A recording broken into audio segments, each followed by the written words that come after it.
할렐루야, 사랑하는 성도 여러분, 반갑습니다. 여러분, 승리하는 주중 생활 보내고 계신가요? 매일의 묵상을 통해서 세상 가운데 빛과 소금의 역할들을 잘 감당하시는 저와 여러분 되기를 소망합니다.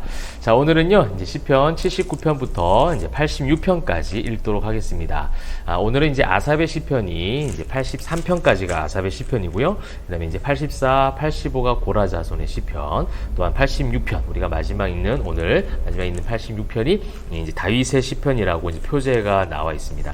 아삽의 시편, 고라 자손의 시편, 그 다음에 다윗의 시편으로 구성되어 있는데요.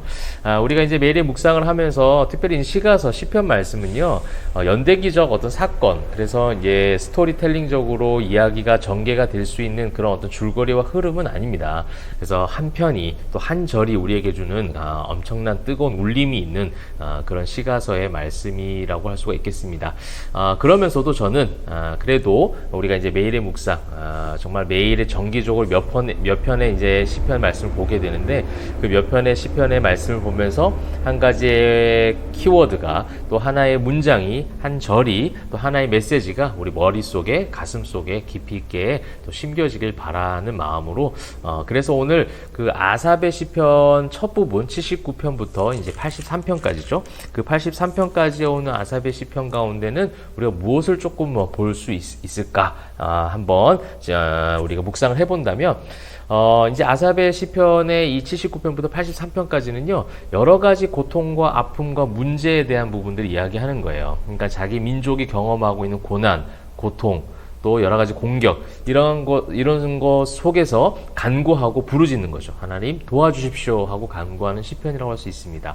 그런데 이제 79편과 80편의 어떤 공통적으로 흐르는 것을 보게 되면 이제 외부적 압제에 대한 부분이에요. 그러니까 외부의 압제라고 한다면 이스라엘 백성들이 역사적으로 계속해서 경험해왔던 이방 나라들의 압제겠죠. 특별히 이제 아삽 자손들은요, 이제 포로기 이전 이후에 이제 활동했던 궁정 찬송을 맡은 자들 아닙니까? 이제 그러기 때문에 그 왕정 시대 때부터 계속해서 그들은 그 모든 그 왕궁에서의 찬송을 맡은 자로서 예배를 집례해 왔다면, 그 모든 과정 가운데 나라가 멸망하는 것도 봐왔어요. 안타까운 마음으로 찬송했을 거예요. 안타까운 마음으로 하나님 앞에 성전 안에서 찬송하며 부르짖으며 간구했을 겁니다. 이 나라를 살려달라고. 그것이 이제 79편과 80편의 모습이라는 겁니다. 그래서 4절에 보시게 되면, 우리는 우리 이웃에게 비방거리가 되며 우리를 애워싼 자에게 조소와 조롱거리가 되었나이다. 그러니까 이제 여러 학자들의 견해가 있습니다. 이것은 어떤 시대에 어떤 나라의 공격을 받아서 그런 것이다 라는 여러 가지 견해가 있는데, 가장 이제 근접한 견해는요, 결국 이제 남유다가 마지막에 멸망할 때 바벨론에게 멸망하잖아요. 그때다라고 이제 보는 이제 학자들이 많이 있습니다. 근데 뭐 어느 때든 어느 나라가 멸망을 시켰든 그거 중요한 게 아니에요. 이스라엘 백성들이 계속해서 이방 나라들에게 압제를 받은, 공격을 받은 이유가 무엇입니까? 여호와 하나님만을 사랑하지 않아서, 그 하나님을 경외하고 경배하지 아니하고 다른 신을 계속 섬겼다는 거죠. 그것이 이제 뒷부분에 나와요. 이제 그렇게 이제 10절에도 보게 되면, 이방 나라들이 어찌하여 그들의 하나님이 어디 있느냐 말하나이까. 이방 나라들의 공격에 대한 것을 이야기하는 겁니다. 12절, 주여 우리 이웃이 주를 비방한 그 비방을 그들의 품에 7배나 갚으소서. 계속해서 그 이방 나라들, 이웃 나라에 대한 이야기를 하고 있죠. 그래서 80편에도 이어지고 있어요. 6절에 우리를 우리 이웃에게 다툼거리가 되게 하시나니 원수들이 서로 비웃나이다 라고 얘기하고, 8절에서 이제 어떤 고백을 하냐면, 주께서 한 포도나무를 애굽에서 가져다가 민족들을 쫓아내시고 그것을 심으셨나이다. 이게 어떤 상징적인 의미입니까? 이제 포도나무가 이스라엘 백성이죠. 하나님께서 택하신 그 포도나무를 구원하셔서, 애굽에서 구원하셔서 모든 나라, 그 죄악된 나라, 이방 나라를 쫓아내고 그곳에 심었는데, 지금 그 모든 것들이 뿌리채 뽑힐 위험에 처해졌다라는 것을 지금 이야기하고 있는 거예요. 여러분, 근데 이제 이 포도나무, 진짜 포도나무는 이제 요한복음에 와서 누가 진짜 포도나무입니까? 예수 안에 거할 때 진짜 포도나무가 되는 거죠. 여전히 율법 가운데 거한 이스라엘 백성들이 완전하지 않다라는 거예요. 율법을 완성시키실 분은 진짜 포도나무이신 예수님이다라는 것을 지금 이제 구속사적 관점으로 암시하고는 장면이 되겠습니다. 그래서 그런 어떤 19절 보시게 되면, 만군의 하나님 여호와여 우리를 돌이켜 주시고 주의 얼굴의 광채를 우리에게 비추소서, 우리가 구원을 얻으리이다. 할렐루야. 그죠? 결국은 하나님 앞에 구원을 얻을 것이다라는 믿음의 확신으로 이제 마무리하고 있다면, 이제 81편, 82편에 보시게 되면 이제 81편은요 이스라엘 백성들의 내부적 문제예요.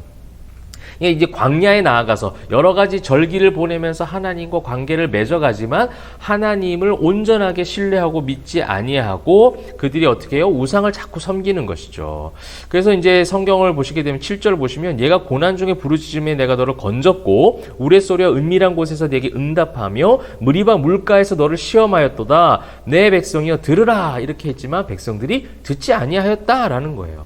9절 너희 중에 다른 신을 두지 말며 이방신에 절하지 말지어다라고 명령의 말씀을 주셨지만 결국 그들은 다른 신을 두었고 이방신을 섬겼다라는 거예요.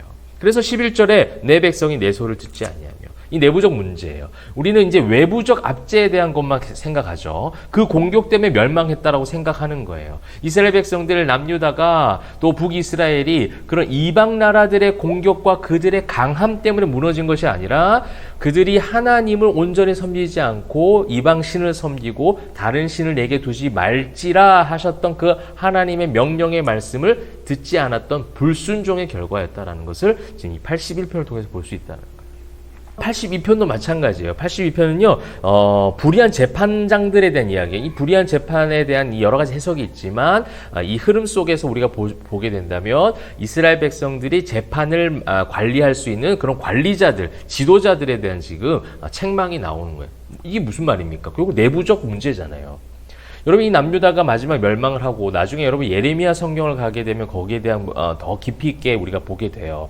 그 당시에 멸망할 시기에 그 정치적 사회적으로 모든 부정부패로 무너졌던 그 사회상, 국가의 모습, 그런 것들을 우리가 이제 볼 수가 있게 되는데 그 부분에 대한 이제 애통함으로 부르짖고 있는 시가서의 고백인 것이죠. 그들을 그냥 두지 마시고 하나님 심판, 정말 참된 재판장, 참된 샤파트가 되시는 그 심판장 대신 하나님, 그 하나님께서 우리를 다스려 달라는 거예요. 지금 우리의 그 인간의 그 지도력이 다 무너지고 있다라는 거죠. 부정부패로 모든 인간이 그 부도덕함으로 비윤리적인 재판으로 모든 것이 무너져 있는 이 사회를 하나님 살려주시옵소서. 그래서 83편에 하나님이여 침묵하지 마소서. 여러분, 우리가 이 나라와 이 민족을 위해서도 각 교회와 성도들은 침묵하지 말고 기도할 수 있어야 되겠습니다. 얼마나 사회적으로 여러 가지 정치적, 경제적, 사회적, 문화적으로 불안한 시대 가운데 살고 있어요. 우리 성도들이 더욱더 사회 가운데 세상 속으로 나와서 빛과 소금 역할을 감당해야 되겠죠. 그 감당해야 되는 것 가운데 부르짖음이 있어야 됩니다. 하나님, 우리의 기도를 들어주옵소서. 이 나라를 살려주옵소서. 그죠? 우리가 그렇게 기도를 해야 되겠습니다. 이제 그러한 부분이 이제 83편에 나왔고요. 이제 84, 85는요, 이제 고라 자손의 시편입니다. 이제 84편에 보게 되면 이제 여러분 잘 많이 들어왔던 말씀이 있죠. 주의 궁정에서의 한 날이 다른 곳에서의 첫날보다 나은 즉, 주의 집에 사는 것, 주의 궁정, 그러니까 성전, 이 성전에 대한 찬송시예요. 근데 여러분 이 시편의 성전 찬송시 때문에 교회 안에 있어야 됩니다. 교회 안에 있는 거 축복입니다. 물론 교회 안에 있는 건 너무나 축복된 일이고 감사한 일입니다. 그런데 이 성전이라는 개념을 지금 이 시대 구약에서 바로 시편에 가져와서 또다시 그 성전 건물로 가져와서는 안 된다는 거예요. 이 신약을, 예수님의 십자가를 통과하고 신약을 통과한 성전 문화는 무엇입니까? 각 성도 우리 한 사람 한 사람이 성전이라는 겁니다. 우리 안에 거하신 주님이 계신다고 할 때에 그 한 날이 어디에 있든지 내가 천국에 있는 것과 같이 내가 기쁘고 감사합니다 찬송할 수 있는 것, 그것이 예수 그리스도를 경험한 성전된 성도들의 참된 신앙 고백이라는 겁니다. 단순하게 교회 안에 월요일도 교회 오세요, 화요일도 교회 오시고 매일 7일마다 교회 오셔서 새벽 기도를 깨우고 매일 저녁 예배하고 저녁 기도를 하고 그래서 주의 궁정에서의 한 날이 첫날보다 더 축복이 되니까 교회 안에 계속 있어라 라고 얘기하는 권면의 말씀이 아니라는 겁니다, 여러분. 그래서 이 84편의 이 궁정, 그래서 주님과 함께함에 대한 시가서의 시편 기자의 고라 자손들의 찬양 찬성 고백이에요. 그렇죠? 하나님 안에 거하는 것이 이제 주의 궁정, 주의 집, 주의 성전, 이것을 표현한 거라면 우리 안에 계신 성령님, 우리가 날마다 성전된 삶을 살아가잖아요. 그 성전된 삶의 하루하루가 또 초막이나 궁궐이나 모든 것이 천국이다. 그죠? 우리의 영혼이 은총 입을 때 그 찬송 고백이 나오는 것이잖아요. 그래서 그런 참된 성전 신앙이 온전하게 여러분 고백되어지면 좋겠습니다. 85편에도 이제 85편과 86편은요 고라자손의 시편이고 86은 다윗의 시편인데요. 둘 다 은혜를 베푸소서라고 고백하고 있습니다. 이걸로 여러분 오늘 이제 마무리하면 좋겠습니다. 여러분 날마다 은혜를 간구하시길 바래요. 여러분 우리 은혜 아니면 살아갈 수가 없어요. 저는 시편에서 가장 많이 반복해서 나오는 고백이 바로 이 고백이라고 생각합니다. 여호와여 은혜를 베푸소서. 여호와여 은혜를 허락하여 주옵소서. 그렇죠? 내가 주님의 은혜 아니면 하루도 살아갈 수가 없습니다. 이 위기 속에서, 이 슬픔 속에서, 이 고통 속에서 주님의 은혜가 아니면 살아갈 수가 없습니다라고 고백하는 어린아이 같은 신앙 고백. 이것이 오늘 저와 여러분의 고백이 되길 소망합니다. 그래서 이 아삽의 시편, 고라자손의 시편, 다윗의 시편까지 여러분 읽으시면서 그 주님 앞에 온전한 고백으로 나가시면 좋겠어요. 그죠? 내 외부적인 여러 가지 공격들이 있습니다. 그 모든 공격 속에서 하나님 나에게 은혜를 베푸셔서 이길 수 있도록 함께하여 주옵소서. 그래서 세상 가운데 주님의 성전된 성도들이 어디에 있든지 간에 그곳이 천국으로 바뀌어지는, 천국으로 바꿀 수 있는 그런 빛과 소금 역할을 감당하는 주의 모든 제자들이 되게 하여 주옵소서. 그렇게 기도하고 승리하는 저와 여러분 되시기를 주님의 이름으로 축복합니다. 기도하겠습니다.